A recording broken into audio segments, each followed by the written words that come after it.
안녕하세요. 지난 시간에는 이제 API를 처음으로 만들고 있는 프로그램에 탑재를 하고 또 로그인을 시도를 해서 API와 증권사 서버 간에 연결을 하는 과정까지 진행을 해봤고요. 또 로그인 이후에는 사용자에 대한 정보를 받아오는 과정까지 다뤄봤습니다. 이번 강좌에서는 종목 리스트, 이제 한국 증권사에 상장되어 있는 종목 정보들에 대해서 받아올 건데요. 종목 코드와 종목명을 어떠한 방법으로 API를 이용해서 받아오는가, 그리고 이 받아온 종목 코드와 종목명 정보를 어떻게 관리를 하고 어떻게 사용해야 되는가에 대해서 다뤄볼 예정입니다. API를 이용해서 종목에 대한 이제 가격이라던가 현재가, 시가, 고가, 저가, 물량, 이 밖에도 대부분 종목에 관련된 정보를 요청하기 위해서는 종목 코드를 넘겨야 됩니다. 물론 종목 코드 같은 경우에는 한국 증권사에 가서 확인을 해도 동일하지만 항상 그렇게 다른 사이트를 가서 확인을 한다는 게 굉장히 불편하고요. 그래서 API를 이용해서도 종목 코드와 종목명을 불러올 수가 있는데요. 키움에서 종목 코드 그리고 종목명을 불러올 수 있는 관련 메소드를 여기서 확인하실 수 있습니다. 이미지는 코어 스튜디오에서도 똑같이 확인을 하실 수 있는데요.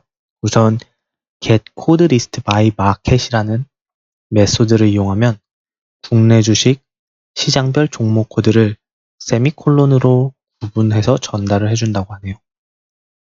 그리고 만일 시장 구분값이 널이면 전체 시장 코드를 전달한다고 합니다. 즉, 이 get code list by market이라는 메소드를 요청하면 인자값에 전달한 이제 값에 해당하는 시장의 모든 종목 코드를 전달을 해주는데 하나의 스트링 값으로 전달을 하고 그 사이에 각각 종목 코드 사이에 세미콜론으로 구분을 지어준다고 합니다.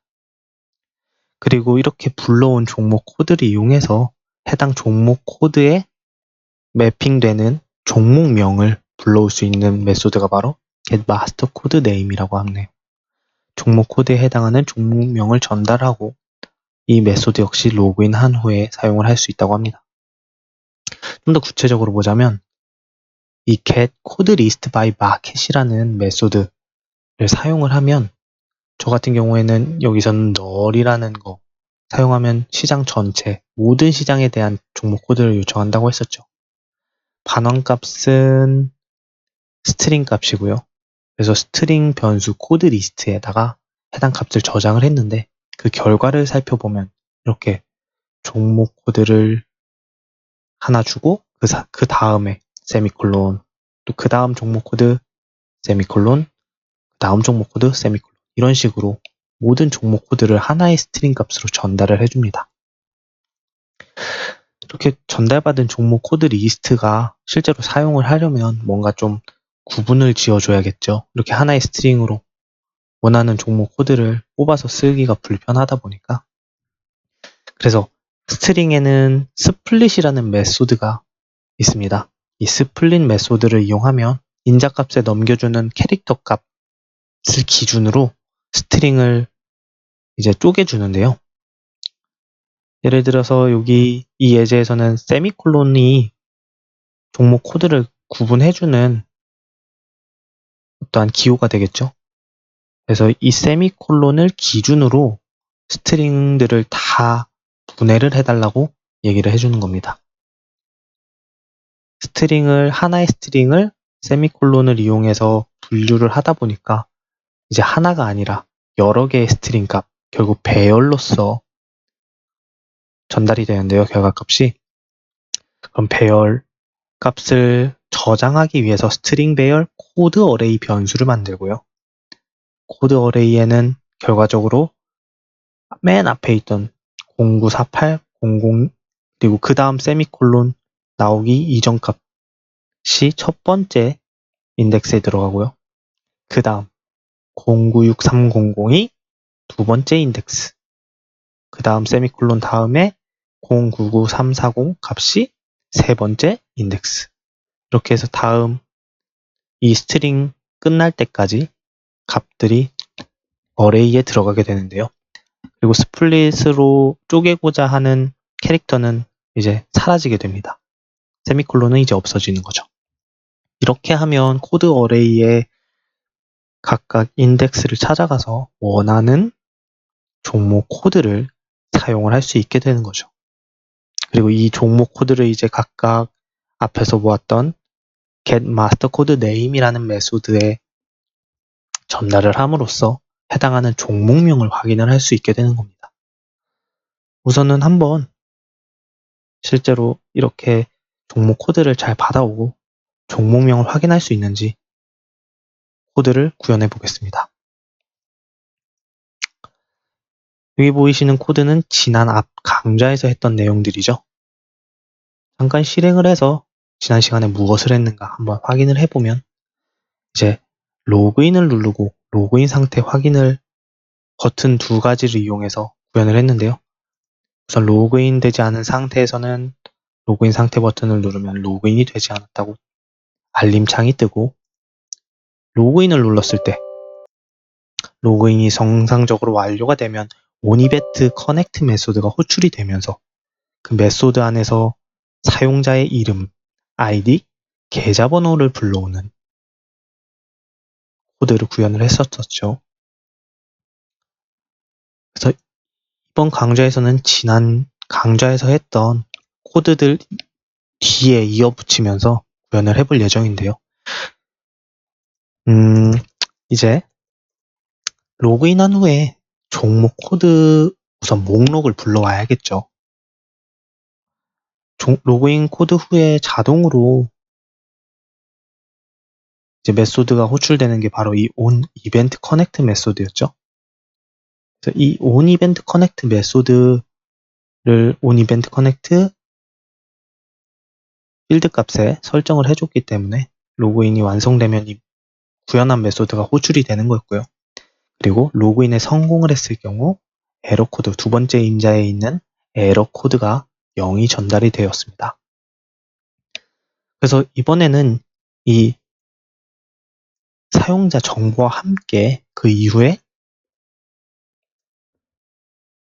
주식 목록, 코드 목록을 불러올 건데요. 우선 그 전에 이렇게 한 코드 안에서 너무 계속 이어붙이면은 보기에도 안 좋고 나중에 관리가 힘드니까 우선 여기 사용자 정보를 요청하는 메소드를 좀 별도로 하나 만들어 보겠습니다. 그래서 요청을 하니까 request user info 라는 메소드 안에서 이제 지난 시간에 했던 사용자 정보 요청 코드를 별도의 메소드로 만들고요. 이 메소드를 이제 여기서 사용만 해주면 되겠죠. 그럼 똑같은 이제 행위를 하되 이 메소드가 호출이 되면서 사용자 정보를 불러오게 되는 거고요. 또 이제 메소드를 하나 더 만들어 볼 건데 이번에는 request user 아니죠. 코드 종목이니까 아이템이라고 해볼까요? 아이템 코드 리스트라는 메소드를 하나 만들어 볼 겁니다.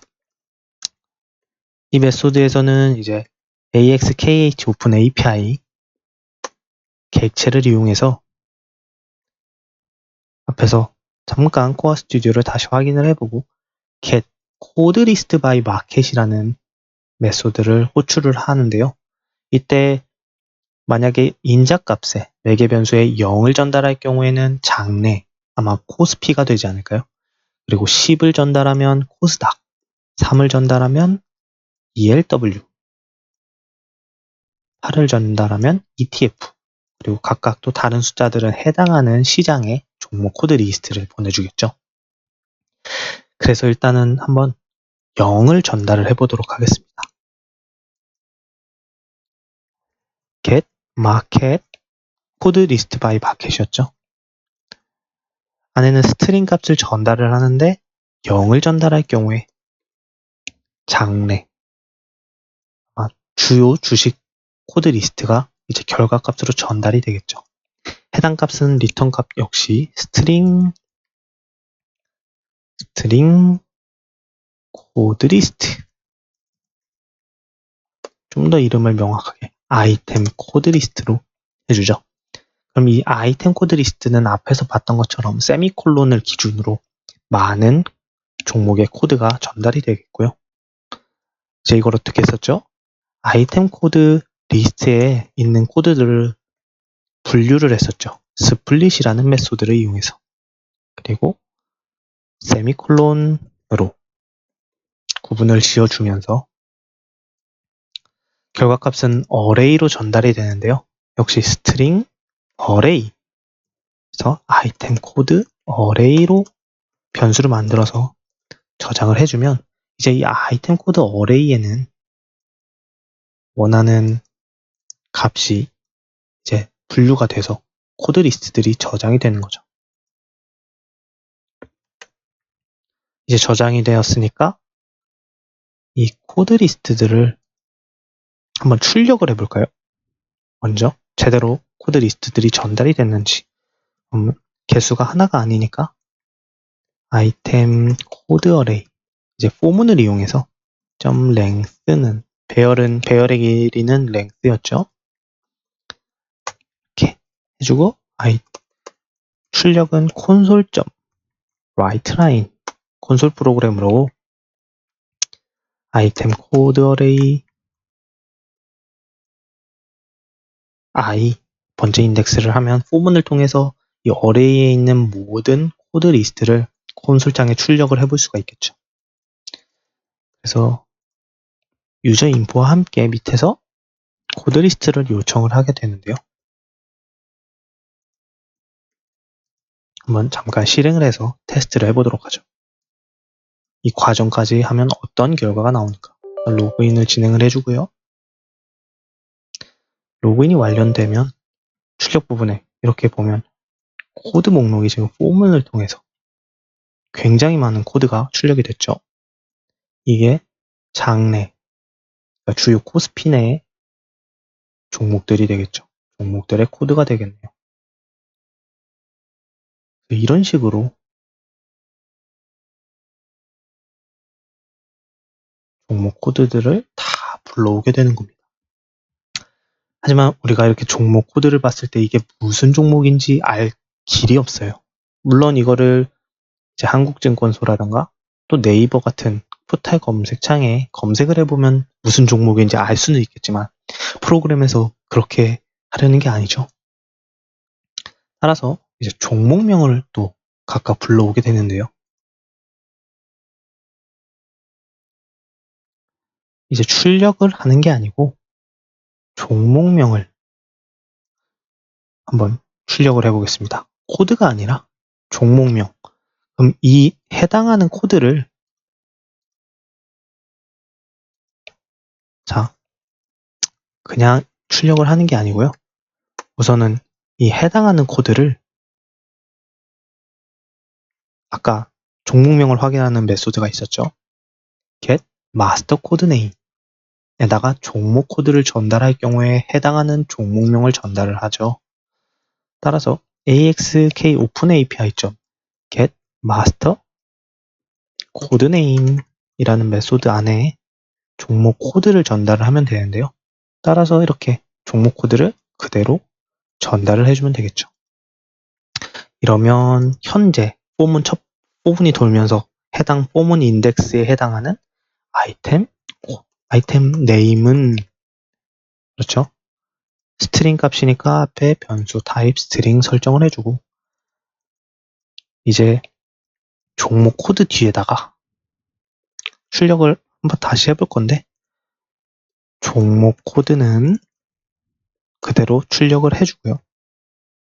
플러스 또 뒤에 플러스 종목명은 플러스 아이템 네임 해주면 되겠죠.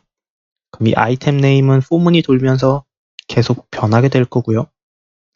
해당하는 인덱스의 종목명과 종목 코드와 종목명을 출력을 해볼 수가 있겠네요.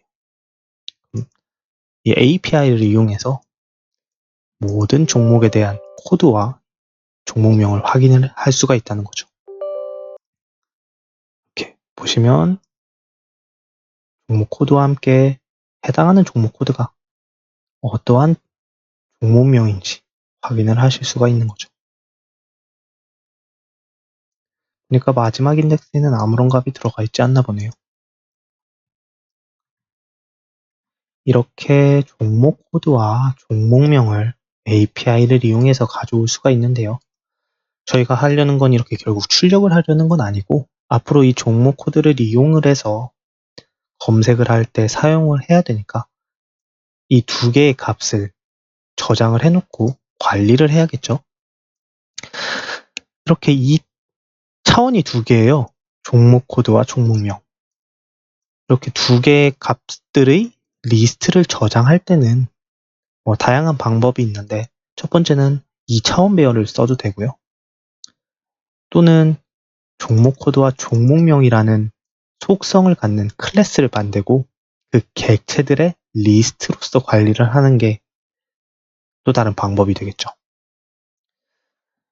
언제 우리가 이 종목 코드 말고 그리고 종목명과 종목 코드 이외에 또 다른 뭔가 해당 종목에 대한 정보를 저장을 할 수도 있겠죠. 그렇다 보니까 이걸 2차원 배열로 만드는 것보다는 일단은 클래스로서, 객체로서 관리를 해주는 게 더 효율적이라고 생각이 되는데요. 따라서 이제 이 값들을 저장할 공간을 만들어야겠죠. 그럼 일단 클래스로서 아이템 오브젝트 클래스를 한번 정의해 볼까요? 이제 포먼 클래스 말고 그 밖에 여기까지가 포먼 클래스였다면 클래스를 하나 더 만드는 거죠. 클래스 아이템에 관련된 정보니까 아이템 인포 라는 클래스를 한번 정의해 보도록 하겠습니다.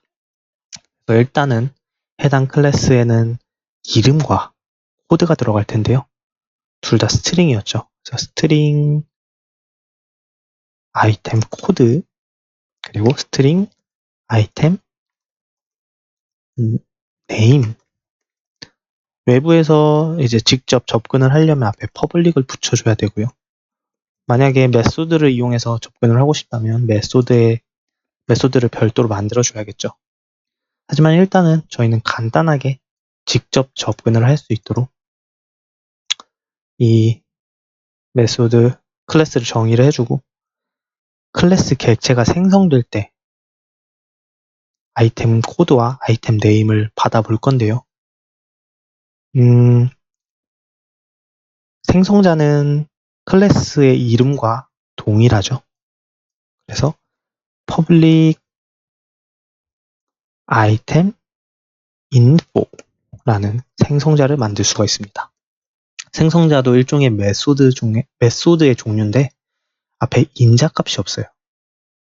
리턴 값이 없다는 거죠. 리턴 값이 보면은 여기 form1이라는 클래스의 생성자 역시 리턴 값이 없어요. 다른 메소드들은 void 이렇게 void 혹은 반환값이 있으면 int나 해당하는 반환 형식의 리턴 값이 표시가 되는데요. 생성자만이 오직 리턴 타입이 명시되지 않는 메소드죠. 그래서 마찬가지로 아이템 인포라는 생성자를 만드는데요. 이때 전달값 스트링 코드 그 다음에 스트링 네임 전달을 받고 이 클래스의 아이템 코드 필드 값에다가 코드를 저장해주고 아이템 네임 값에다가 네임을 저장을 해주면 되겠죠. 그럼 이 객체가 생성될 때 코드와 네임을 전달을 하면서 해당 객체의 아이템 코드 필드와 아이템 네임 필드에 전달받은 값들을 저장을 해줄 수가 있겠죠. 그럼 이제 이 아이템 인포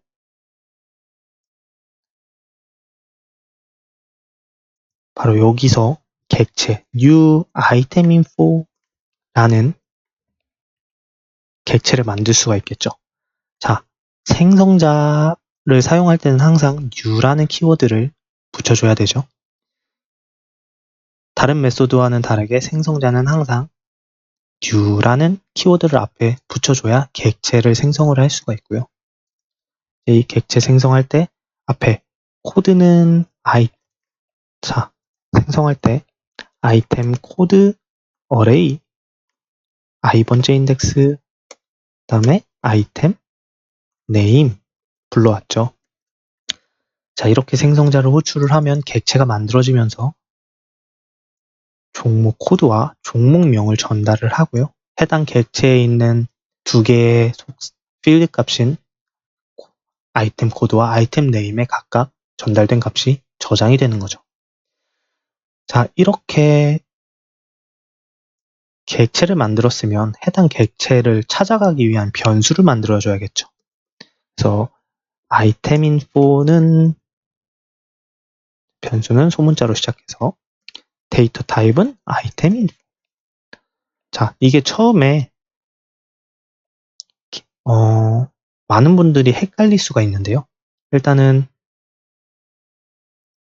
인트와 마찬가지로 또 스트링, 불린 이런 것처럼 앞에 붙는 아이템 인포는 클래스명인데 이거는 데이터 타입이죠. 즉, 이 변수 그냥 일단 쉽게 아이템이라고 해볼게요. 아이템. 이 아이템이라는 변수의 데이터 타입을 앞에다 정의를 해준 거고요. 이 아이템이라는 변수에는 뒤에서 생성되는 객체의 주소를 저장을 하는 거죠. 그래서 이 아이템 참조 변수는 이 아이템 변수가 가리키고 있는 객체의 주소를 찾아가서 해당하는 주소에 들어있는 메소드라던가 필드를 접근을 할 수 있게 되는 거죠. 자, 이렇게 하면 이 아이템이라는 객체를 만들고 그 객체를 가리킬 수 있는 변수를 만들었는데요. 이렇게까지 하면 이 포문이 이 메소드가 호출을 되고 포문이 돌면서 이 아이템 인포가 생성이 돼요. 하지만 이 메소드가 끝나고 나고 그 다음으로 진행이 되면 이 부분들은 다 메모리에서 사라지게 되니까 이 프로그램이 끝나기 전까지 이 데이터들을 저장을 해줄 공간이 또 별도로 필요한 거죠. 그래서 이 폼이라는 클래스는 프로그램이 꺼질 때까지 관리가 되겠죠. 그래서 이 클래스의 필드 값으로 정의를 해주면 프로그램이 끝날 때까지, 즉 이 폼1이 종료될 때까지 데이터가 유지가 되게 됩니다. 그리고 이 아이템인포라는 객체는 하나가 아니니까 리스트로서 관리를 해주면 되고요. 리스트 꺽쇠, 제네릭이라고 하죠. 아이템 인포. 그래서 아이템 인포 리스트라는 변수를 만들어줄 수가 있습니다. 그렇죠? 이 아이템 인포 리스트 변수에는 현재 아무런 객체도 가리키고 있지 않는데요. 결국 이 리스트 아이템 인포라는 변수가 가리킬 객체를 만들어줘야겠죠. 이 객체는 언제 생성되는 게 좋을까요? 바로 리퀘스트 아이템 코드 리스트가 요청이 됐을 때 이 아이템 인포 리스트의 데이터를 이제 하나씩 할당을 할 거니까 맨 처음에 이 리퀘스트 아이템 코드 리스트가 호출됐을 때 생성을 해주면 좋겠네요. 그래서 아이템 인포 리스트는 new list 아이템 인포 리스트 해서 생성을 해주면 되겠죠.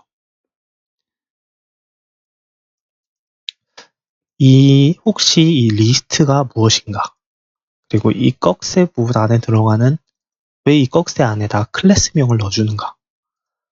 이거를 이제 컬렉션이라고 하고 컬렉션 타입 중에 제네릭 클래스라고 하는데요.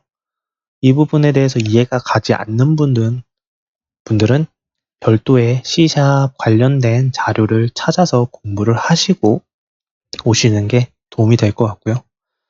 이 과정을 따라하면서 이해가 안 가는 부분이 있으면 시간을 내셔서 잠깐 거기서 정지를 하시고 관련된 자료를 찾아보시고 다시 시작을 하시는 게 도움이 됩니다.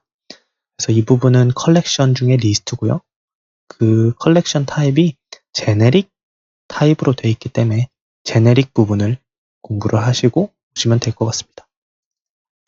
자, 다시 이어서 아이템 인포 리스트에는 new list 아이템 인포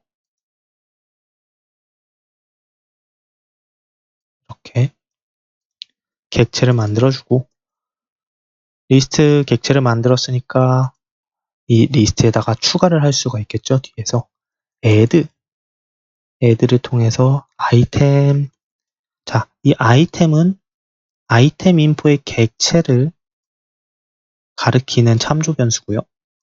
그럼 주소가 들어가겠죠. 그리고 이 아이템 인포 리스트라는 이 객체의 리스트를 관리하는 변수에 리스트 객체가 들었고요. 그 리스트 객체에는 지속적으로 add를 통해서 수의 제한이 없이 아이템 인포 객체를 추가해 줄 수 있는 거죠. 자, 그렇게 해서 아이템 인포 리스트에는 포문을 돌면서 해당하는 종목 코드와 종목명의 데이터가 들어있는 아이템 인포 객체를 생성하고 그 객체의 주소를 계속 추가적으로 이어 붙여주는 겁니다. 그럼 이 아이템 인포 리스트에는 여러 개의 아이템 인포 객체가 들었고 각각의 아이템 인포 객체에는 종목 코드와 종목명이 들어가 있는 거죠. 이렇게 하면은 프로그램이 시작돼서 로그인이 되고 이 리퀘스트 아이템 코드 리스트가 호출이 되면 모든 종목 코드와 종목명에 대한 데이터를 불러와서 전역 변수가 되죠. 전역 변수 아이템 인포 리스트에 그 값들이 다 저장이 되는 겁니다. 이렇게 하면 이후에 종목 코드와 종목명이 필요할 때 아이템 인포 리스트에 접근을 해서 해당하는 종목 코드를 찾고 종목명을 찾아서 이용을 할 수가 있게 되는 거죠.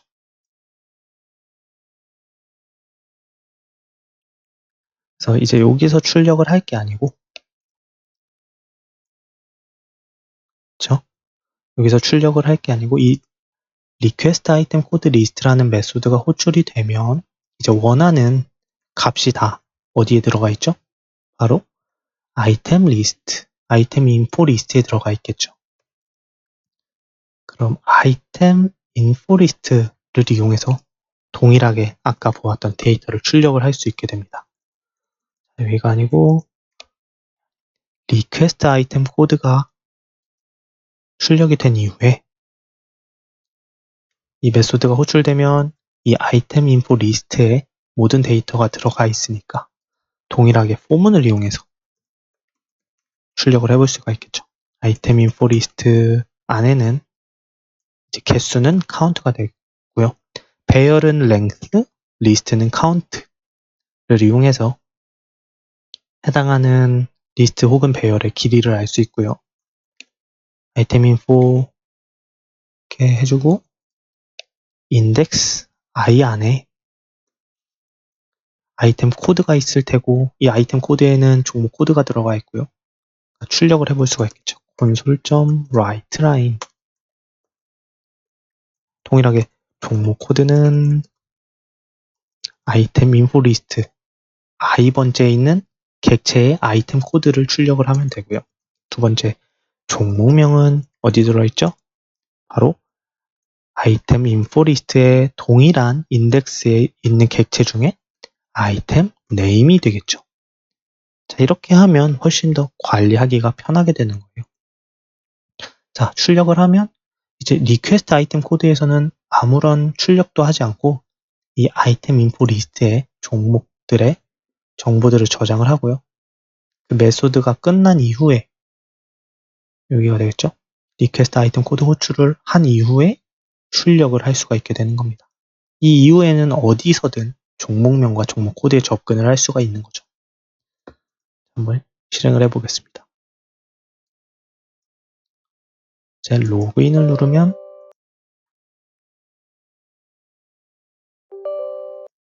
마찬가지로